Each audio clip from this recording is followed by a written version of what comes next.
باللہ من الشیطان الرجیم بسم اللہ الرحمن الرحیم نحمدہ نصلی علی رسولہ الکریم اللہم بعد فاعوذ باللہ من الشیطان الرجیم بسم اللہ الرحمن الرحیم۔ دوستو، بزرگوں، عزیزوں، السلام علیکم ورحمۃ اللہ وبرکاتہ۔ آج ہماری تقریر کا موضوع ہے توحید۔ آج ہم توحید بیان کریں گے۔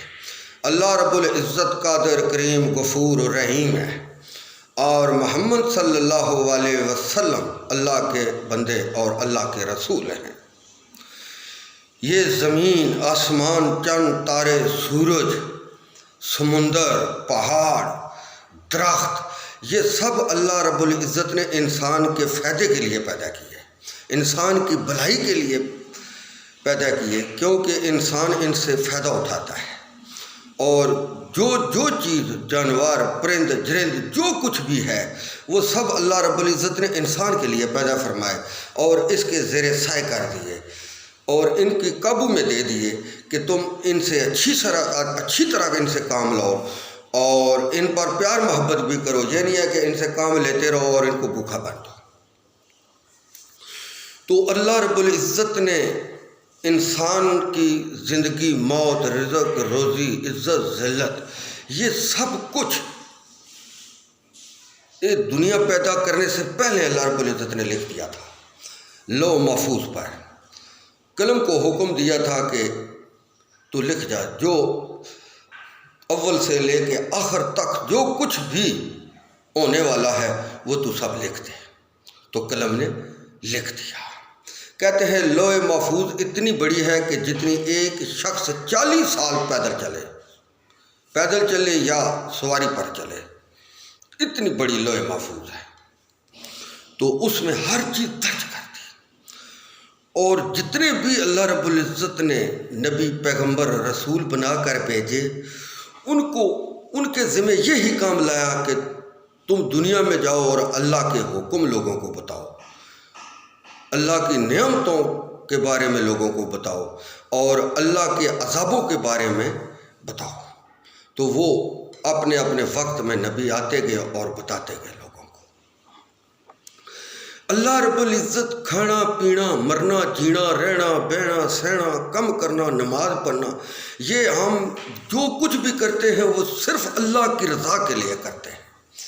جب ہم یہ سارے کام اللہ کی رضا کے لیے کرتے ہیں تو پھر اللہ اس میں برکت بھی دیتے ہیں اور اجر عظیم بھی دیتے ہیں۔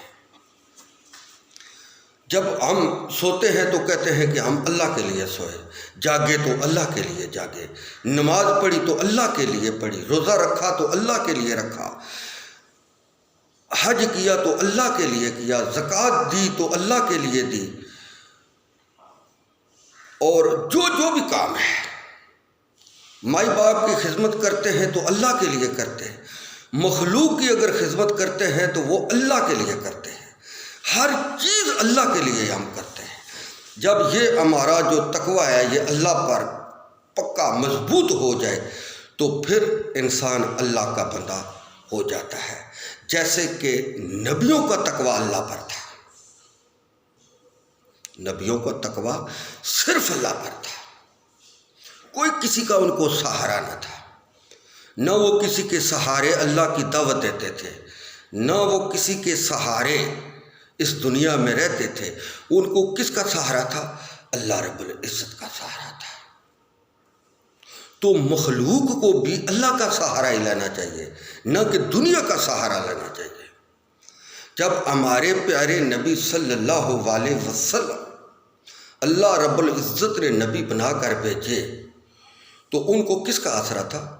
اللہ رب العزت کا آسرا تھا۔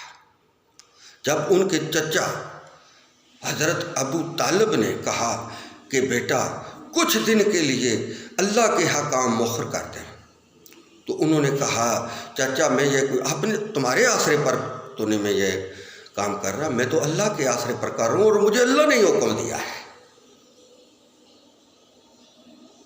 تو آپ اندازہ کر لیں، ہمارے پیارے نبی صلی اللہ علیہ وسلم نے ہمیں یہی سبق دیا کہ اللہ رب العزت پر تقویٰ کرو، اسی کی آس رکھو، اسی نے تمہیں پیدا کیا اور اسی کی طرف تم لوٹ کر چلے جاؤ گے۔ تو ہم لوگوں کو کیوں آسرا پکڑتے ہیں؟ ہمیں لوگوں کو آسرا نہیں پکڑنا چاہیے۔ وحدہ لا شریک وہ ہے، وہ کہتے ہیں انسان کو میں نے پیدا کیا، پیدا اللہ نے کیا، تمام مخلوق کو اللہ نے پیدا کیا، کسی انسان نے تو نہیں پیدا کیا۔ انسان کو کیا دے سکتا ہے؟ کچھ بھی نہیں دے سکتا۔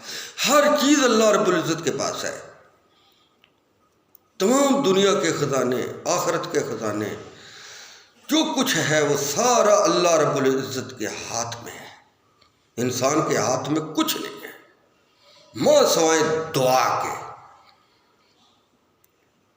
یہ اللہ رب العزت نے ایک عبادت سکھائی کہ اس کے نظریے مجھ سے مانگو، جس کا نام ہے دعا۔ ہم دنیا میں ایک دوسرے کو دعا دیتے ہیں،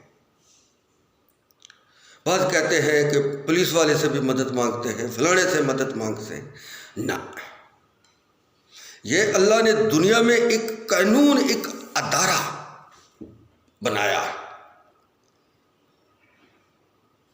جس شرع کا یا جس قانون کا اللہ رب العزت نے حکم فرمایا، اس کی نبی صلی اللہ علیہ وسلم نے وضاحت سے، تفصیل سے بتا دیا کہ یہ اللہ رب العزت کے قانون اور حکموں کا دائرہ ہے، اس دائرے کے اندر رہنا ہے تم نے، اس سے باہر نہیں نکلنا۔ میں خود بھی اس دائرے کے اندر رہوں گا اور تم بھی اس دائرے کے اندر رہو۔ جو اس دائرے سے باہر نکلے گا وہ گنہگاروں میں شمار ہوگا۔ دنیاوی جو مدد ہے یہ اس طرح کی ہے۔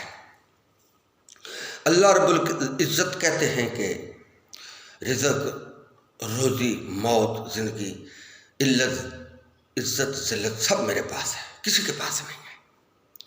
تو دنیا میں اللہ رب العزت ایک نظام بنایا، وہ نظام اس طرح بنایا، کچھ تکڑے لوگوں کے، کچھ کمزور لوگوں کے، کچھ صحت میں زیادہ طاقتور ہیں، کچھ صحت میں کمزور ہیں، کچھ نبینے ہیں، کچھ آنکھوں والے ہیں، کچھ لاتوں پیروں سے، ہاتھوں سے معذور ہیں، کچھوں کے سب ہاتھ پیر بالکل سلامت ہیں، کچھ کانوں سے بولے ہیں، کچھ کانوں سے سنتے ہیں، کچھ زبان سے گونگے ہیں، کچھ زبان سے بولتے ہیں۔ یہ بھی تو اللہ کی حکمت ہے نا، ایک بہت بڑی نشانیاں ہیں، اگر کوئی سمجھے تو۔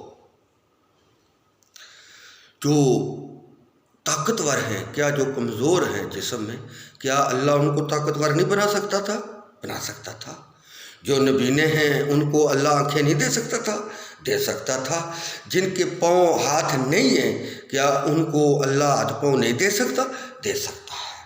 یہ ایک دنیا میں انظام ہے، اللہ رب العزت نے انسان کو آزمانے کے لیے یہ چیزیں بنائی ہیں۔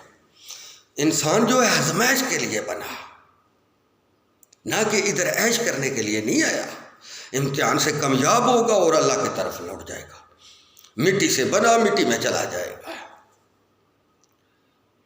تو ہم اگر یہ کہیں کہ اللہ ان کو آنکھیں نہیں دے سکتا تھا، دے سکتا تھا۔ یہ اللہ نے ایک قانون بنایا، انسان کے لیے ایک امتحان بنایا۔ بھائی جو نبینے ہیں ان کو تم نے کھانا بھی مہیا کرنا، پانی بھی مہیا کرنا۔ نبینا آدمی تو کسی طرف نہیں جا سکتا۔ جو معذور ہیں ان کی تم نے خدمت بھی کرنی ہے تاکہ تم اجر و ثواب کے منتخب ہو۔ مائی باپ کی تم نے خدمت کرنی ہے، بہن بھائیوں کی تم نے خدمت کرنی ہے، ایک دوسرے کی تم نے مدد کرنی ہے۔ یہ مدد دنیا کی ہے اور یہ عارضی مدد ہے۔ جب ایک آدمی معذور ہو، نبینا ہو، تو وہ اگر دنیا سے چلا جائے تو اس کی خدمت ختم ہو جاتی ہے۔ وہ ہمارے پاس ہے ہی نہیں ہے تو ہم اس کی کیا خدمت کریں گے؟ کل ہم نبینے ہوئیں گے، جو ہمارے بیٹے ہوں گے، بیٹیاں ہوں گے، وہ ہماری خدمت کریں گے۔ یہ کیا ہے؟ اخلاقی فرض، اس کو کہتے ہیں اخلاقی فرض۔ لیکن مائی باپ کی جو خدمت ہے اس کو کہتے ہیں فرض۔ مائی باپ کی خدمت کرنا اولاد پر حق اور فرض ہے۔ ان لوگوں کو، جو لوگ مرتے ہیں، کیا ان کا نماز جنازہ نہیں پڑھنا چاہیے؟ ان کو دفنانا نہیں چاہیے؟ بے شک جنازہ اور کفنانا فرض کفایہ ہے، لیکن یہ فرض کفایہ ہے، لیکن یہ مسلمانوں پر اور انسانوں پر فرض ہے کہ اس کو دنیا سے اولیٰ کرنا۔ یہ قبر کا نظام اسی لیے بنایا گیا ہے کہ جب بھی تمہارا کوئی بھائی، کوئی مسلمان بھائی یا کوئی کسی بھی مذہب کا ہو، اس دنیا فانی سے رخصت ہو تو اس کو جا کے دفنا دو، اس کو دفنا دو۔ انسان کو تو نہیں، نہ جانوروں کی طرح تو نہیں باہر پھینک سکتے، نہ، کیونکہ یہ عزت کے ساتھ دنیا میں آیا اور عزت کے ساتھ ہی دنیا سے چلا جاتا ہے۔ اس کی قدر و قیمت ہے۔ اللہ کے ہاں انسان کی قدر و قیمت ہے، بے قدرہ انسان نہیں ہے، بے آسرا انسان نہیں ہے، آسرا صرف اللہ کا ہے اور کسی کا آسرا نہیں ہے۔ آپ دنیا میں دیکھ رہے ہیں، ہماری انگل کٹ جائے کوئی دے سکتا ہے؟ نہیں دے سکتا۔ ہماری آنکھیں چلے جائے، نظر نبینا ہو جائے تو کیا کوئی نظر واپس کر سکتا ہے؟ نہیں کر سکتا۔ ہمارے دانت ٹوٹ جائیں، نکل جائیں، کوئی دے سکتا ہے؟ نہیں دے سکتا۔ جسم سے روح نکل جائے، کوئی دوبارہ جسم میں روح ڈال سکتا ہے؟ نہیں ڈال سکتا۔ کچھ بھی نہیں کر سکتا انسان کے یہ اختیار میں نہیں ہے۔ انسان تو صرف اللہ کی عبادت کے لیے بنا، اللہ کی عبادت کرتا ہے، اللہ کی عبادت کرتے کرتے دنیا سے چلا جاتا ہے۔ اصل انسان کا یہ مقصد ہے۔ انسان آ کے اس نے یہ کر دوں گا، میں وہ کر دوں گا، میں یہ کر دوں گا، میں وہ کر دوں گا، کیا کر سکتا ہے انسان؟ انسان کے اختیار میں کیا ہے؟ یہ جو دم درود ڈالتے ہیں، یہ دم جاڑ کرتے ہیں، یہ جو دم درود ہے یہ اللہ کی مخلوق کی بھلائی کے لیے ہے۔ ہر چیز جو اللہ تعالیٰ نے دی ہے انسان کو، دوائی کھانا لینا، اگر کہے کہ میں دوائی نہیں کھاؤں گا، میں دوائی نہیں کھاؤں گا، دوائی کھانا سنتے رسول ہے، دوائی لینا سنتے رسول ہے۔ جو دوائی نہ لے کیا ہے؟ گویا اس نے گناہ کبیرہ کیا اور جان بوجھ کے وہ ہلاک ہوا۔ اللہ سے موت نہیں مانگنی چاہیے، اللہ سے تندرستی، صحت مانگنی چاہیے۔ دنیا تے جو کم نہ آیا، اوکھے سوکھے ویلے، اس بے ویدے سنگی کو لو بہتر یار اکیلے۔ دنیا میں اگر کوئی کسی کے کام نہ آئے اس کا کوئی فائدہ ہے؟ نبی صلی اللہ علیہ وسلم نے ارشاد نہیں فرمایا کہ مسلمان کا بھائی ہے، مسلمان ایک دوسرے کی مدد کرتے ہیں؟ یہ دنیاوی مدد ہے۔ آخرت کی جو مدد ہے وہ صرف اللہ کے پاس ہے، اور نبی صلی اللہ علیہ وسلم کی سفارش ہے، وہی کر سکتے ہیں ہماری سفارش، باقی کوئی دنیا کا بندہ سفارش نہیں کر سکتا، اور نہ یہ اللہ کے لائق ہے، کیونکہ نبیوں کو اللہ کا جو رابطہ ہوتا ہے نبیوں سے ڈائریکٹ ہوتا ہے، اور نبی جو ہوتے ہیں ان کا تقویٰ اللہ کی ذات پر ہوتا ہے، وہ وہی بات کہتے ہیں جو اللہ کہتا ہے، وہی بات کہتے ہیں جو اللہ کہتا ہے، اپنی طرف سے نبی کچھ بھی نہیں کہتے۔ جو بات اللہ کرتے ہیں وہی نبی کرتے ہیں، جو نبی کرتے ہیں دراصل میں وہ اللہ کرتے ہیں۔ تو اللہ کی ذات کے سوا کسی کی عبادت کی اجازت ہی نہیں ہے، کسی کو یہ تھرائز ہی نہیں ہے کہ وہ اپنی عبادت کروائے، لوگوں کو نیچا دکھائے، نہ، یہ اللہ نے اجازت ہی نہیں دی ہے کسی کو۔ اگر اس کی پیغمبروں کو اجازت نہیں ہے تو باقی عام سی مخلوق کو کیا اجازت ہے کہ وہ لوگوں کو اپنی طرف بلائے، یہ کرو وہ کرو، یہ کرو وہ کرو؟ نہ، وہ ایک صورت میں بلا سکتا ہے اللہ اور اللہ کے رسول کے احکام بتائے تو کوئی بھی شخص شرع کے خلاف کام کرے اس کی بات کو رد کر دینا چاہیے۔ کوئی بھی شخص اللہ اور اللہ کے رسول کی باتوں کے علاوہ کوئی بھی بات کرتا ہے تو اس کو رد کر دینا چاہیے، البتہ مخلوق کی بھلائی کی ہو، مخلوق کے خدا کی بھلائی کی ہو، بھائی اس سے فائدہ ہوگا تو وہ مان لینی چاہیے، ورنہ تمام باتوں کو رد کر دینا چاہیے۔ وہی بات ماننی چاہیے جو اللہ اور اللہ کے رسول نے بتائی ہو، اس بات پر عمل کرنا چاہیے۔ یہ تمام امت مسلمان کو یہ سر خم تسلیم کرنی چاہیے کہ جس سے اللہ کا نبی منع کرے اس سے منع ہو جاؤ، اور جس کا حکم کرے وہ کرو۔ یہ اصل میں توحید ہے۔ آپ نے ایک بہت ہی مشہور حدیث شریف ہے، اس کا مفہوم اس طرح سے ہے کہ وہ نبی صلی اللہ علیہ وسلم اپنے ہاتھ میں سے لکیریں ایک سیدھی لیک کھینچی اور باقی ٹیڑھی لیکیں ساری کھینچی، تو صحابہ نے عرض کیا یا رسول اللہ صلی اللہ علیہ وسلم، آپ پر ہمارے مائی باپ جان مال سب کچھ قربان ہو، یہ جو سیدھی لیک آپ نے کھینچی ہے اس کا کیا مطلب ہے؟ فرمایا یہ اللہ کا راستہ ہے، یہ اللہ کا راستہ ہے۔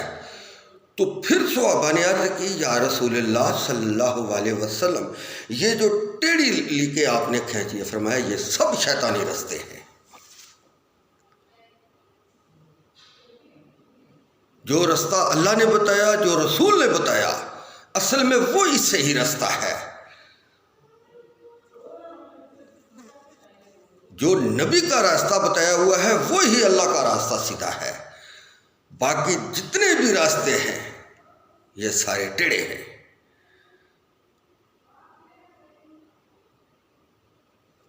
اگر ان میں کوئی اچھی بات پائی جائے تو اس کو قبول کر لینا چاہیے، جو انسان کے فائدے کے بھلائی کے لیے ہو۔ کوئی کہتا ہے کہ او یار کنواں کھود لے، یہ بھی انسان کی بھلائی ہے۔ کوئی کہتا ہے او یار وہ فلانے جگہ کوئی بیمار ہے اس کو دوائی دے،